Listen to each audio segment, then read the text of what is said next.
O tabagismo é o principal fator de risco para o desenvolvimento de doenças e de diversos tipos de câncer, especialmente o de pulmão. De acordo com o Ministério da Saúde, cerca de 85% dos casos diagnosticados estão diretamente relacionados ao consumo do tabaco.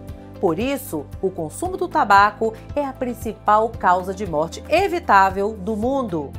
De acordo com o Instituto Nacional de Câncer, só no Brasil são mais de 35 mil novos casos de câncer de traqueia, brônquio e pulmão a cada ano do triênio 2023-2025.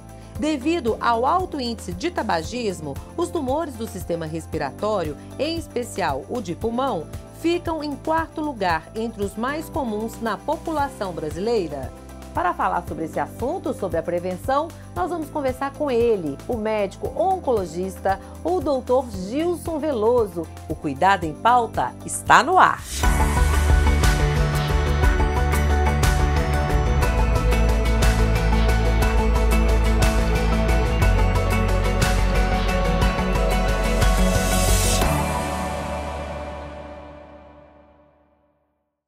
Seja muito bem-vindo, Dr. Gilson Veloso. Ele, gente, que é médico oncologista do Grupo Oncoclínicas. Tudo bem, Dr. Gilson? Tudo bem, Patrícia. Obrigado pelo convite e pela chance da gente discutir um pouquinho sobre câncer de pulmão hoje. Nós é que agradecemos e o Cuidado em Pauta espera passar muitas informações para os nossos internautas. Dr. Gilson, por que o tabagismo, o uso do cigarro convencional, ainda está tão relacionado ao desenvolvimento dos tumores, principalmente do pulmão? O pulmão ainda mata muito o câncer de pulmão, doutor? Infelizmente, sim. Hoje, no mundo todo, se a gente considerar todos os casos de câncer, o câncer de pulmão é o mais comum e aquele que gera maior taxa de mortes relacionadas à doença. E aí essa é a nossa maior preocupação, porque é uma doença extremamente grave, altamente relacionada a esse tabagismo, até 85% dos cânceres de pulmão são relacionados ao consumo de cigarro, ao consumo de tabaco. Então, se a gente sabe que esse é o principal meio, nosso principal papel é educar para a pessoa parar de fumar e assim a gente consegue prevenir a ocorrência da doença. É a prevenção que salva.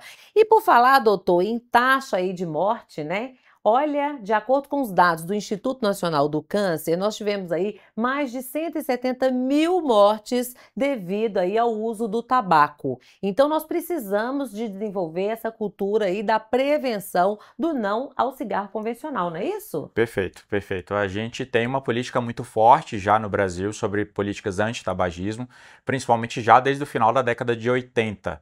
E hoje, com isso, com altas taxas de consumo de tabaco, proibição de consumo de tabaco em locais públicos, a gente já conseguiu reduzir essa taxa de tabagismo dentro dos brasileiros.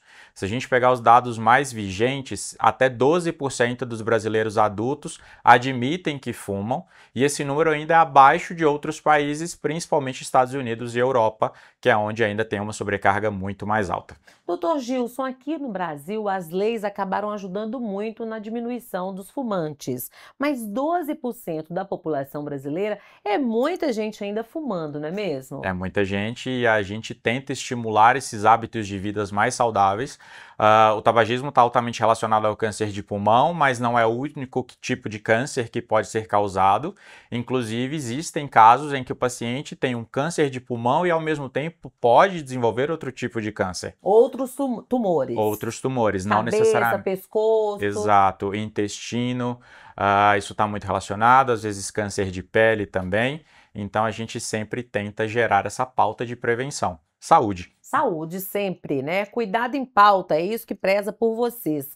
Mas olha só, além aí de parar de fumar, de ter a prevenção do tabaco, quais são as outras prevenções, outras medidas que os nossos internautas podem ter para poder evitar o desenvolvimento dos tumores? Tá, especificamente sobre o câncer de pulmão, contatos com radiação, principalmente ocupacional, arsênio, radônio, asbesto, que ainda é uma coisa muito comum, está relacionado diretamente a causas químicas causadoras de câncer.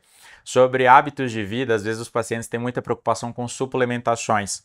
E a suplementação de beta-caroteno em excesso já é bem documentada como um forte causador de câncer de pulmão.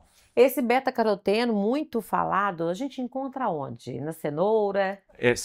Pode encontrar de maneiras industriais, como cápsulas manipuladas, é a principal suplementação, por isso às vezes é uma preocupação que esse excesso vai gerar, mas alimentos contêm beta-caroteno naturalmente. É importante frisar que a gente precisa do beta-caroteno.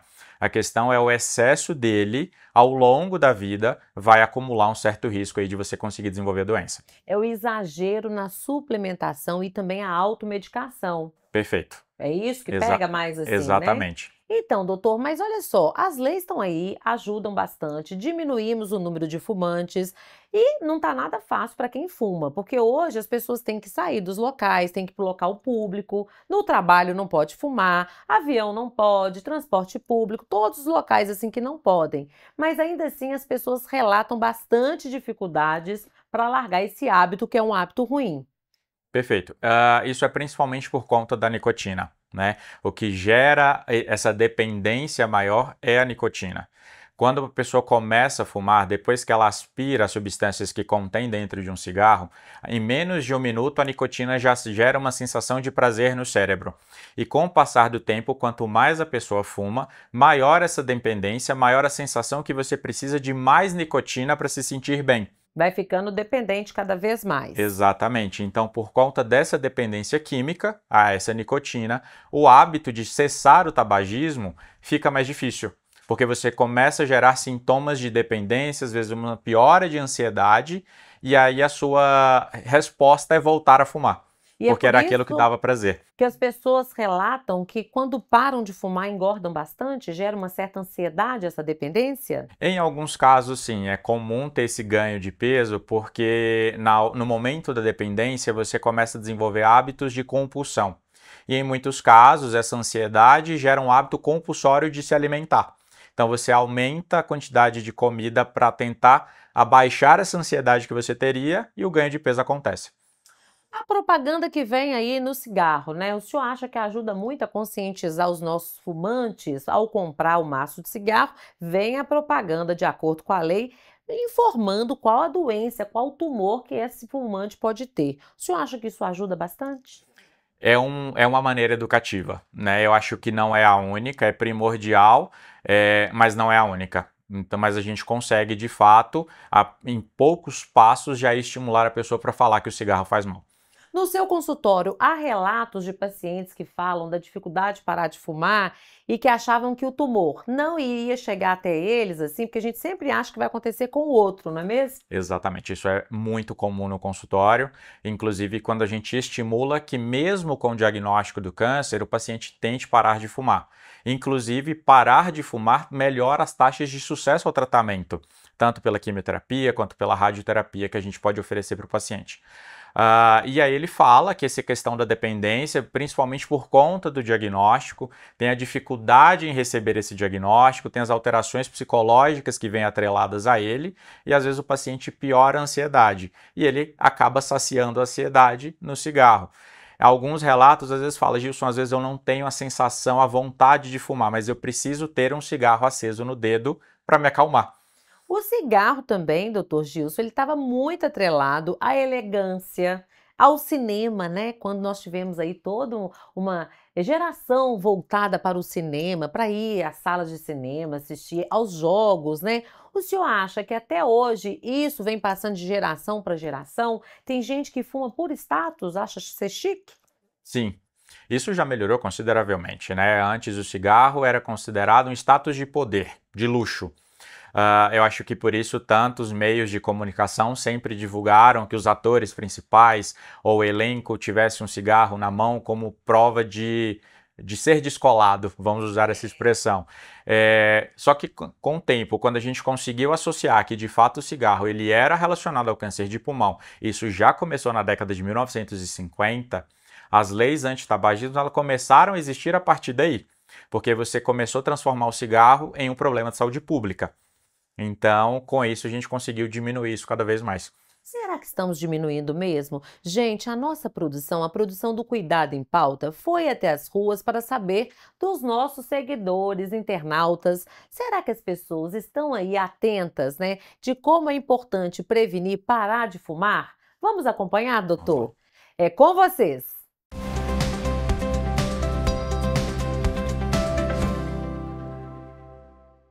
Eu fumo desde os 12 anos de idade. Parei 10 anos, mas voltei. Fui acender para alguém e acabei voltando. Sei dos riscos do tabagismo. Inclusive, eu estou com começo de enfisema pulmonar. Então, eu estou preparada para parar. Eu fui do médico, já me deu um remédio e já estou tentando entrar nessa linha de parar de fumar já. Eu já tentei umas 2 vezes, mas falhei. Não, eu nunca fumei. Acho que faz mal pro coração.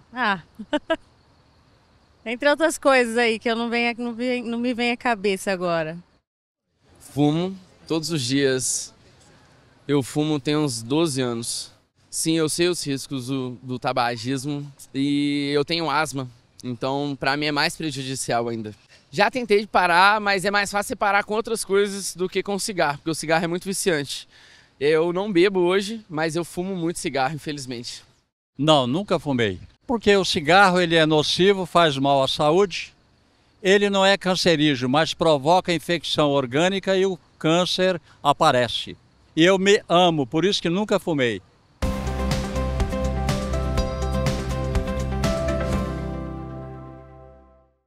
Então, doutor Gilson, não é tão difícil a gente encontrar nas ruas, infelizmente, as pessoas que fumam, não é mesmo? Exatamente, isso é um hábito comum, você sempre vê alguma pessoa que está a caminho do trabalho, tem aquela pausa rápida do trabalho, desce para poder fumar e volta para continuar a rotina do dia a dia. Agora eu fiquei muito intrigada com a resposta da nossa seguidora que respondeu que parou de fumar, tentou ficar parada, voltou a fumar e teve a questão do efizema pulmonar. O que é isso, doutor? Então, esse é uma das nossas maiores preocupações justamente por conta disso. O tabaco dentro do pulmão, ele vai gerar uma inflamação crônica daquele tecido. Por conta dessa inflamação, a gente com o tempo começa a ter os sintomas. Tosse, rouquidão, às vezes uma tosse com mais secreção, aquela dificuldade para respirar. A gente começa a ter uma dificuldade maior para fazer atividades físicas, depois com o tempo começa a ter uma dificuldade para poder até tomar banho.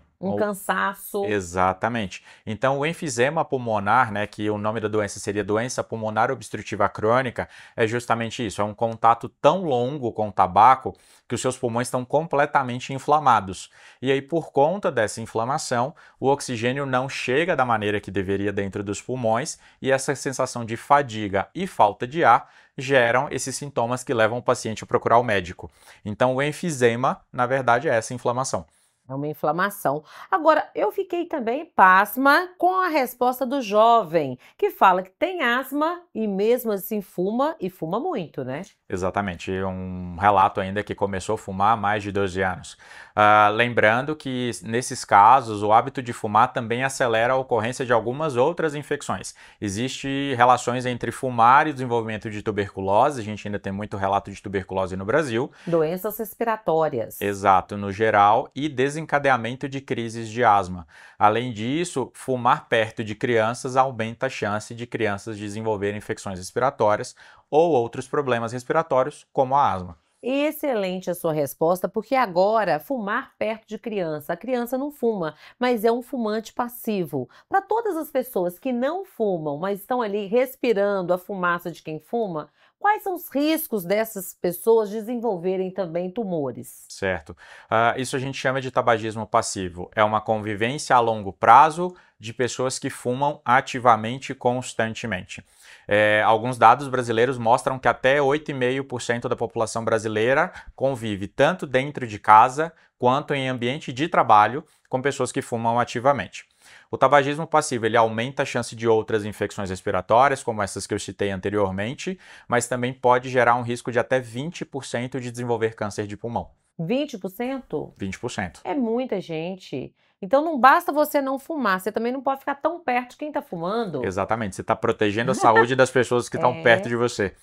Infelizmente, né, doutor? Agora, o que a gente sempre chama atenção, não faltam aí as campanhas educativas, né, gente? A pessoa sabe que faz mal, tem a asma e ainda assim continua fumando? Exatamente. Então a gente precisa falar e reforçar cada vez mais, levantar esses dados de gravidade de saúde, dos problemas que ela pode ter no futuro, justamente para tentar estimular a cessação o mais rápido possível. E você cessando o hábito de maneira eficaz e adequada, você evita recair ao hábito de fumar no futuro.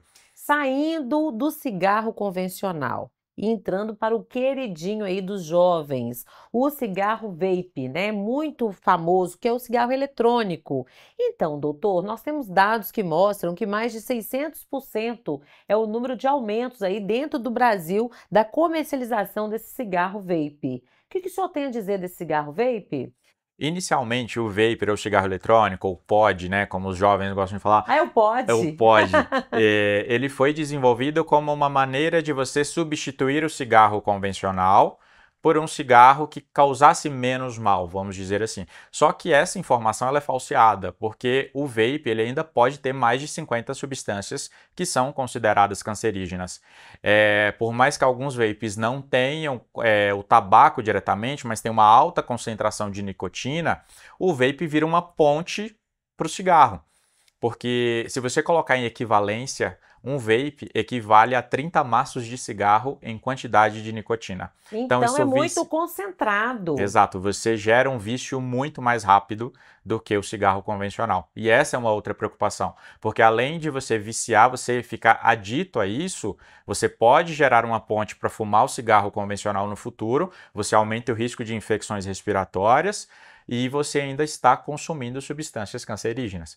Muitos jovens alegam, doutor, que o vape, o pod, tem aí a questão do hálito puro, o sabor, que ainda assim é mais atrativo. O senhor tem esses relatos? Tem esse relato porque ainda vira uma justificativa de fumar próximo a quem você está convivendo, seja num bar, em casa ou numa festa. Ah, eu não estou incomodando ninguém porque o cheiro da fumaça é tranquilo.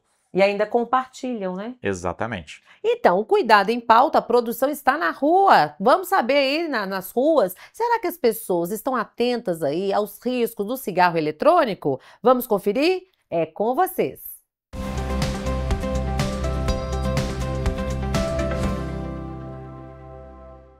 Não, eu nunca fumei cigarro eletrônico. Sim, eu conheço, tem muito amigo meu também que usa. Já vivenciei muitas pessoas usando e hoje em dia é uma coisa que está se tornando comum, né? Eu já ouvi falar que é pior que o cigarro normal, né? Mas aí não sei se é verdade. Sim, já fumei. Eu fumei durante um tempo cigarro de palha e agora eu fumo cigarro eletrônico. Sim, eu sei um pouquinho dos riscos. Eu fiquei sabendo que ele é um pouquinho mais perigoso do que o cigarro normal, do que o cigarro de palha, mas tem que ter um aprofundamento dos estudos aí. Pretendo parar. A ideia é não continuar fumando. Já fumei cigarro eletrônico. Sei dos riscos que ele traz. E um amigo estava fumando cigarro eletrônico, né? Por ser chique, sei lá. Eu quis experimentar, mas só experimentei, não continuei, não fumo.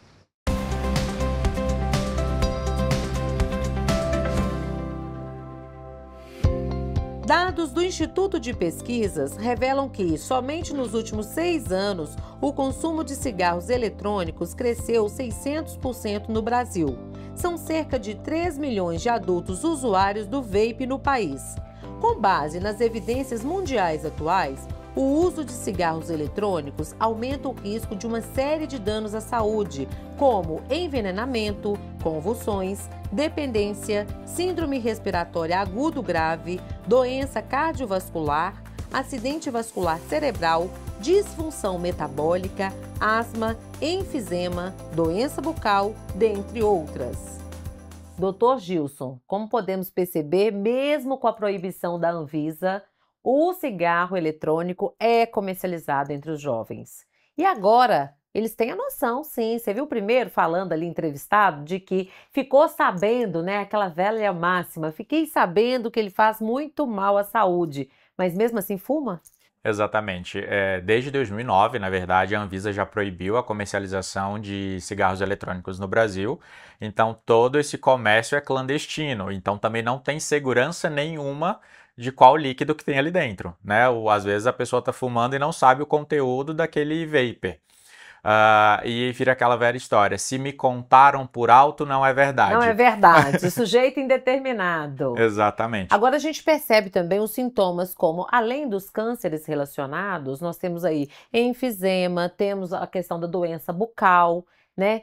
Problemas estéticos, e ainda assim as pessoas estão nessa situação de fumar o cigarro eletrônico. Como médico, o que o senhor acha mais difícil educar esse público jovem? Na verdade, eu acho que o público jovem entende poucos riscos, acredita que aquilo não vai chegar até ele. Ao mesmo tempo, quem é jovem acha que não vai envelhecer jamais. Então, se é algo que vai acontecer num futuro muito longínquo, não tem por que se preocupar com o risco agora. Então, esse é o problema. Então, você tem que mostrar desde já que sim, existem riscos e riscos graves à saúde se continuar com esse hábito de fumar. Perfeito. Falando agora para as pessoas que já foram diagnosticadas com câncer de pulmão, doutor, o que o senhor tem a falar sobre o tratamento? Como é feito o tratamento? Muitas vezes, no senso comum, a gente escuta falando assim, nossa, câncer de pulmão e de pâncreas são os piores. Como que é esse tratamento? É com quimioterapia, radioterapia? Como ele é feito? Perfeito. Isso depende primeiro do estágio em que a doença é diagnosticada, tá? Estágios iniciais, alguns pacientes são tratados com cirurgia exclusivamente, a gente não precisa de nenhuma complementação, nem com quimioterapia, nem com a radioterapia. Alguns casos em que a doença está localmente avançada, que é o que a gente chama, não é uma doença metastática, a gente pode oferecer tratamentos de combinação, tanto de cirurgia quanto quimioterapia, ou às vezes quimioterapia mais radioterapia e imunoterapia, que é um tratamento mais novo no mundo da oncologia. Depende dos sintomas de cada um. Como que é feito esse rastreamento, doutor Gilson? Então, pelo Ministério da Saúde, a gente não tem um rastreamento clássico ainda para pacientes com suspeita de câncer de pulmão. Isso é uma luta que essas entidades que trabalham contra o câncer de pulmão têm levantado recentemente, inclusive pautas dentro do Senado, na gente tentar aprovar isso dentro do Ministério da Saúde. E a gente pegaria essa população de alto risco. São pessoas que fumam há mais de 15 anos, há mais de 20 anos, ou que pararam de fumar recentemente, mas que a carga tabágica era muito alta, e principalmente adultos entre 50 e 80 anos. Se você se enquadrasse nessa população, a gente ofereceria uma realização de uma tomografia simples, que não precisa de contraste, na tentativa de identificar quaisquer lesões suspeitas. Uma simples tomografia é aí um rastreamento. Perfeito, porque não necessariamente a doença vai dar sintomas se ela for muito inicial, se for um nódulozinho pequeno que vai levantar a suspeição. Então, como a gente sabe que o tabagismo está altamente relacionado, o nosso método de escolha é justamente uma tomografia dos pulmões. É por seleção. Exatamente. Agora, doutor Gilson, geralmente o paciente diagnosticado com o câncer de pulmão já chega tardiamente para os consultórios. Por que isso acontece? Não costuma dar um sintoma assim? A grande maioria das vezes, os sintomas acontecem em pacientes com doença mais avançada. E aí, infelizmente, no Brasil, mais de 75% da população brasileira já tem diagnóstico tardiamente. Por isso, às vezes tem a reluta em procurar um médico, às vezes já está tendo sintoma há mais tempo, mas não acredita que vai ter a doença, às vezes entende que pode ser um câncer, mas tem o medo da doença, então se eu tenho medo, não vou investigar porque eu não quero descobrir. É um câncer silencioso. Exatamente. Essa máxima também, né? O que a gente descobre, vai pesquisando, a gente descobre uma coisa ruim. No interior eles falam muito isso, Exatamente. Mas que não é verdade, porque a medicina está tão avançada. Melhoramos muito em relação ao câncer de pulmão, a gente está conseguindo transformar o câncer de pulmão numa doença crônica. Pacientes que agora têm tratamento e vivem bem por mais de 5 anos, tranquilamente, mesmo em estágios avançados. O câncer não é uma sentença de morte. Perfeitamente. Não precisa ter medo em falar nem a palavra, tampouco discutir sobre a doença. Quanto mais a gente conversa, mais a gente perde o medo. A prevenção e o conhecimento salvam vidas. Olha, doutor Gilson, nós já estamos encaminhando para o final da nossa entrevista, mas eu gostaria que o senhor relatasse como o Grupo Oncoclínicas busca aí proporcionar apoio para quem realmente quer deixar de fumar. Perfeito. A gente tem um acompanhamento com a equipe multidisciplinar. Nesse contexto entram cirurgião torácico, entra o pneumologista, peça fundamental nesse acompanhamento, inclusive oferecendo também apoio junto à psicologia. Então, toda essa redoma de profissionais focados em tentar estimular o paciente a parar de fumar conseguem auxiliar. Então, primeira coisa, o desejo tem que vir do paciente. Né? Não adianta um familiar, às vezes, levá-lo em consulta. Eu quero que ele pare de fumar. O desejo tem que vir do próprio paciente. Com isso, a gente consegue estimular essa substituição da nicotina do cigarro por outros meios. Existe o adesivo de nicotina, existe a goma de mascar de nicotina, antidepressivos que conseguem controlar essa ansiedade, principalmente a bupropiona, e a psicologia consegue entrar com terapias cognitivas para tentar diminuir essa vontade de fumar também. Um monitoramento completo, né? Um equilíbrio. Exatamente. Todo mundo contra o tabagismo nesse contexto, a gente consegue dar ao paciente o suporte que ele precisa. Tem gente que fala assim, olha, mas eu não tenho tempo de cuidar da saúde. Eu costumo dizer, pare tudo. Porque se você não tiver tempo de cuidar da sua saúde, você vai ter que ter tempo para cuidar da sua doença. Exatamente. Isso se chover de perto, né? Exatamente. O foco tem que ser em você. Nesse momento, isso não é egoísmo, né? É amor próprio. Exatamente. Cuidado em Pauta, minha gente, vai ficando por aqui. Nós tivemos o prazer de conversar com o Dr. Gilson Veloso, ele que é médico oncologista do grupo Oncoclínicas. Dr. Gilson, quer fazer as considerações finais? Quer deixar um recado? Eu queria agradecer a oportunidade da gente conversar um pouquinho sobre câncer de pulmão. É com certeza a minha maior área de atuação hoje. E eu fico feliz em conseguir educar um pouquinho mais para a gente conseguir melhorar a taxa de sucesso aí com o tratamento da doença. Obrigado pela oportunidade. Nós que agradecemos pela entrevista, pela informação. E para você que está aí, que é o nosso seguidor internauta, faça o seguinte, gente, escolha agora mesmo aí, né, a sua plataforma digital favorita, curta os nossos programas, compartilhe o conteúdo, porque informação, prevenção e a educação salvam a sua saúde. Eu vou ficando por aqui e até o próximo episódio. Até lá!